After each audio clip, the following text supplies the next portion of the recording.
সত্যি কথা বলতে আসলে খুব যদি একেবারে আঞ্চলিকভাবে একটা কথা বলতে হয় যে দইয়ালা আসলে কখনো বলে না যে আমার দইটা টক।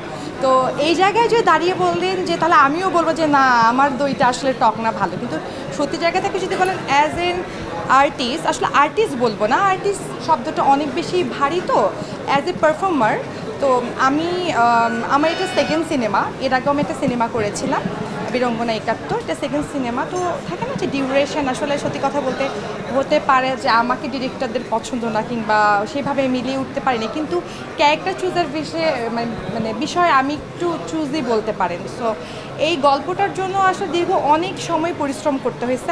আমার কাছে মনে হয়েছে যে একটা ক্যারেক্টারের জন্য এত পরখ করে আমাকে এত মাস যাবৎ রিহার্সেল করা পর্যন্ত, ইভেন আমি লাস্ট যেদিন শুটিংয়ে যাবে সেদিন পর্যন্ত জানতাম না যে আসলে একটা ক্যারেক্টারের জন্য ২-৩ জন আর্টিস্ট আসলে ছিল, অ্যাজ এ পারফর্মার ছিল।